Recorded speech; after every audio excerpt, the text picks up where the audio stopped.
코로나가 유행하므로 기독교인들은 교회에 가지 못하도록 국가에서 금지를 시키고 있습니다. 그러나 대다수 기독교인들은 강하게 반발하면서 죽어도 교회를 가겠다고 하며 몰래 예배를 드리고 거기서 코로나가 옮겨지고 국가와 대다수 국민들은 이런 기독교인들을 향해 비난과 조롱을 퍼붓고 있습니다. 왜 이런 문제가 생길까요? 이유는 간단합니다. 예배는 반드시 교회에서만 드려야 한다고 생각하기 때문입니다. 저는 오늘 예배에 대해서, 예배 드리는 장소에 대해서 성경은 어떻게 이야기하고 있는지 알아보려고 합니다. 예배는 어디서 시작이 되었을까요? 이스라엘 백성들은 애굽에서 고된 노예 생활을 하면서 하나님께 고통을 호소합니다. 이들의 고통을 들으시고 하나님은 모세라는 지도자를 세워서 이스라엘 민족들을 애굽에서 탈출시키고 젖과 꿀이 흐르는 땅 가나안에 정착시키며 왕국을 세워주십니다. 즉, 시궁창에 빠진 한 여자를 건져내어 목욕시키고 옷 갈아입히고 금 귀걸이와 금 팔찌로 장식을 시켜서 왕비를 만들어 주신 격입니다. 이렇게 노예의 신분에서 귀하신 분으로 만들어주신 뒤 한 가지 요구를 하십니다. 이방신을 섬기지 말고 오직 하나님을 섬기고 예배하라 하셨고 예배 장소로 성막을 만드셨고 아침 저녁으로 그곳에서 만나주시겠다고 하셨습니다. 그리하여 이스라엘 백성들은 하나님께 감사하고 그분만을 경배하며 예배를 드리게 된 것입니다. 그들은 처음에는 하나님 명령에 순종하여 열심히 예배를 드립니다. 그러나 시간이 흐르고 이스라엘 백성들도 잘 먹고 잘 살게 되고 왕국을 이루자 곧바로 하나님을 배신합니다. 하나님께 예배하는 것을 잊은 것을 넘어서 그들은 이방신인 아스타롯을 섬기게 됩니다. 이때 하나님은 이렇게 말씀하십니다. 그들이 하나님을 알지 못하기 때문에 배신했다고 합니다. 하나님을 알지 못한다 함은 말씀을 알지 못한다는 뜻입니다. 이렇게 하나님을 버리고 이방신을 따를 때 그 결과는 구약에 기록되어 있습니다. 이스라엘의 역사는 하나님을 잘 섬기고 예배를 잘 드릴 때는 나라가 번성하고 적들도 물리치고 부유하여 태평성대를 이루지만 하나님을 떠나 이방신을 섬길 때에는 하나님도 그들을 버려 이스라엘이 멸망하게 됩니다. 구약시대에도 신약시대에도 지금도 하나님께서는 복을 베푸시고 은혜를 베푸십니다. 그러나 하나님이 원하시는 것은 단 한 가지입니다. 하나님을 선택하라. 하나님께 예배하고 경배하라는 것입니다. 그렇게 할 때 인간이 올바로 살아갈 수 있기 때문입니다. 구약시대에는 하루에 2번씩 제사장이 성전에서 예배드렸듯이 신약시대에도 주일마다 교회에 가서 예배를 드리고 있습니다. 그러나 하나님께서는 예수님께서 오신 이후로 제사장 직분이 바뀌었고 율법이 바뀌게 될 것이다 이렇게 말씀하고 있습니다. 구약시대의 율법 제사장이 매일 양을 잡아서 죽이고 피를 흘려 뿌리는 예배를 종료시키고 예수님 이후에는 새로운 예배가 시작된 것입니다. 새로운 예배란 양의 피가 아닌 예수 그리스도 대속의 피를 믿는 믿음으로 우리의 죄를 사함받는 방법입니다.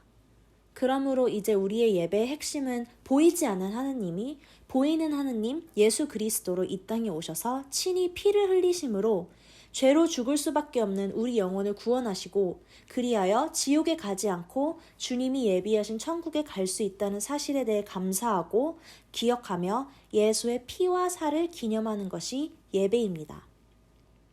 이스라엘 사람들의 예배는 육체적인 구원이지만 우리의 예배는 영적 구원의 완성에 대한 감사입니다. 이는 예배 방식에서도 변화를 가져옵니다. 구약시대 때는 내가 너를 성전에서만 만나 주시겠다고 했기 때문에 당연히 성전에서만 예배를 드릴 수 있었습니다. 역대하 6장 1절에서도 솔로몬 왕이 성전을 건축하고 예배를 드릴 때 하나님 말씀하시기를 이 성전에서 기도할 때 나의 눈이 열리고 내 귀가 들을 것이다 라고 말씀하십니다.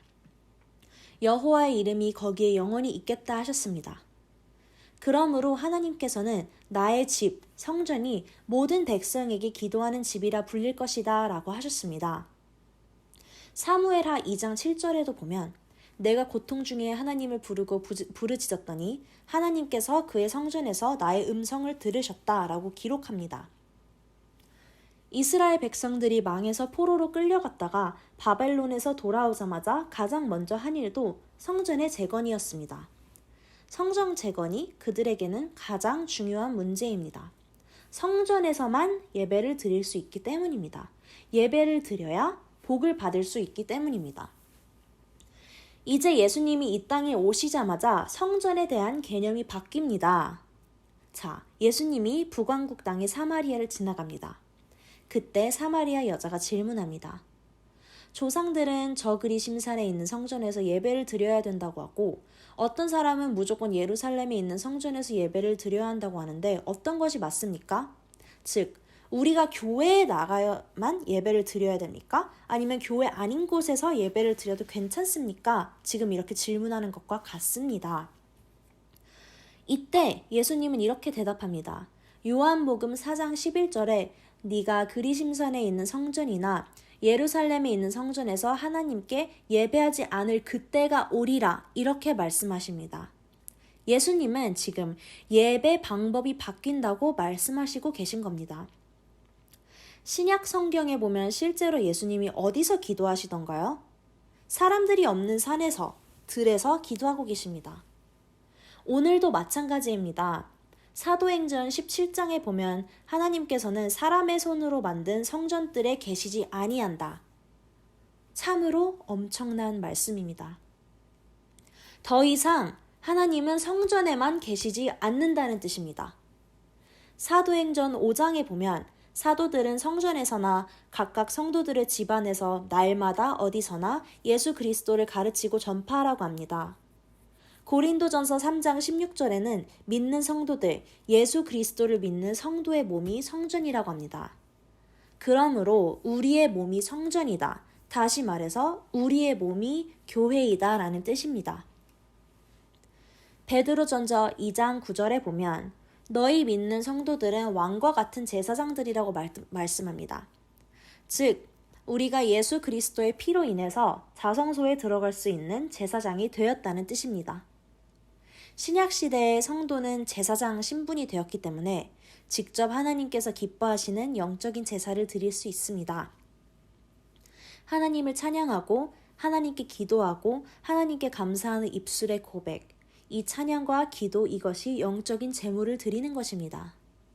그래서 신약 성경에 보면 하나님께서 어떤 11조를 바쳐라가 아니라 끊임없이 영적인 제물, 즉 찬양과 기도를 바치라고 합니다. 그것이 하나님을 영화롭게 할 수 있다고 합니다. 그리고 하나님은 참된 예배자를 찾으신다고 말씀하시고 있습니다. 참된 예배자를 드리는 이는 누구일까요? 참된 예배는 하나님께 영과 진리로 예배를 드리는 자들입니다. 다시 정리하면 우리가 구약시대처럼 반드시 성전에 가서 예배를 드려야 합니까? 아닙니다. 그럼 반드시 교회에 가서 예배를 드려야 됩니까? 아닙니다. 성전은 우리 몸입니다. 우리 몸이 있는 것이 즉 성전입니다. 그리고 예배는 영과 진리로 드리는 것이 예배입니다. 그리고 예배 드릴 때 꼭 해야 할 일이 있습니다. 모든 영적 예배는 예수 그리스도의 피와 살을 먹으며 이를 기념하는 것입니다. 예수 그리스도의 피가 없는 예배는 가인의 예배일 뿐입니다. 구약시대 때 양의 피를 뿌렸듯이 우리는 예수 그리스도의 피를 뿌리고 먹고 마시는 그러한 예배를 드려야 합니다. 참된 예배는 장소에 있는 것이 아니라 내 몸을 성전 삼고 하나님의 영과 진리로 예배하는 것이라고 결론을 짓습니다. 이스라엘 백성이 망한 이유는 하나님을 아는 지식이 없어서였습니다.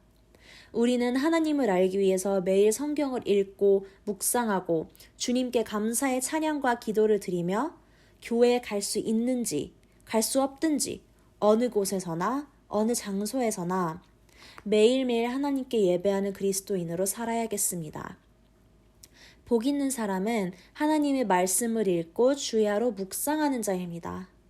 우리 모두 매일 예배드리는 복 있는 사람 되시기를 주 예수 그리스도 이름으로 축복합니다.